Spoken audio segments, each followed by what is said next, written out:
Здравейте, аз съм Божидар Томалевски или Томалети, може да ме наричате с двете имена. Добре дошли в нашия сайт.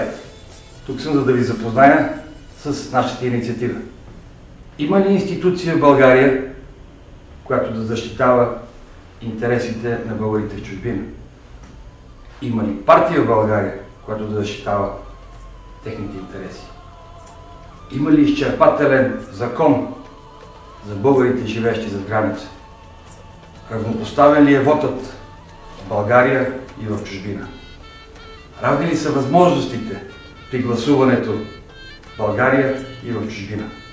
Ето на тези въпроси трябва да си отговорите. Ние от Инициативния комитет вече си отговорихме.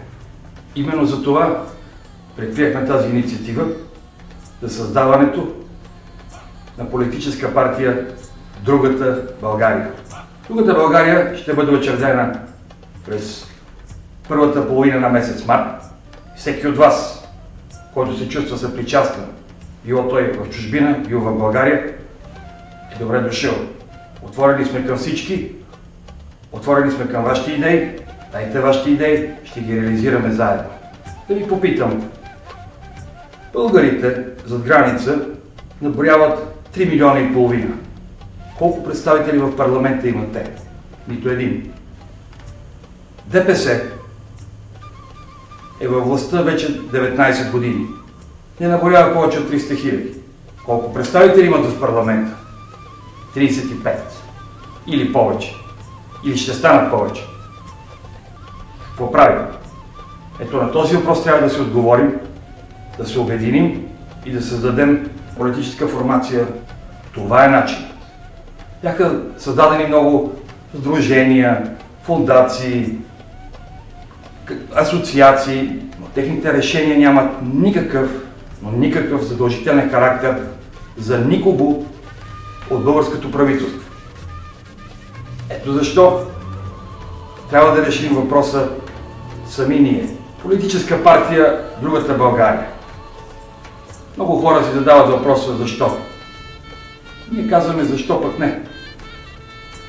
Парламентарното присъствие ще ни осигури пряк достъп до законодателната власт. Това е начинът да променим закона за българите в чужбина. Вот, както виждате, в България хората отиват, гласуват в училището, гласуват в читалището. Много лесно. Какво става при нас зад граница? Пътуваме километри от единия край на Мадрид до другия, от единия край на Отава до другия. Всичко това е време, това е пари. Много от нашите събратя, не забравяйте, са там по икономически причини и издържат техните семейства в България. Не могат да отделят такова време, за да ходят и да гласуват. Това е конституционно право, суверенно право на всеки един от нас, българи. Без значение къде живее той. Равни ли са възможностите? Не са равни. Именно за това предприехме инициативата с нашата петиция за въвеждането на електронно гласуване. И искам да ви напомня нещо. Има препоръка номер 11 от 2004 година на Съвета на министрите, членки на Европа, която именно в контекста на въвеждането на електронно гласуване, с оглед облекчаването, усвояването на вота. Мисля, че България не се намира на Луната, а в Европейския съюз и крайно време е да се съобразяваме с някои европейски директиви. Разгледайте нашия сайт подробно.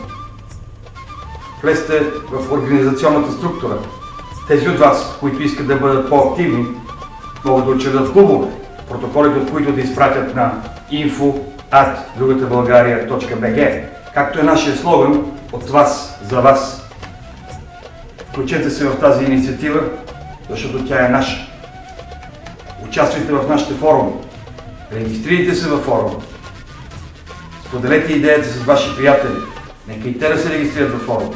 Ние сме отворени към всички и по всяко време. Можете да ни намерите на телефоните, оказани на сайта или на нашите имейл адреси. Споделете вашите идеи с нас и нека ги реализираме заедно. Благодаря ви.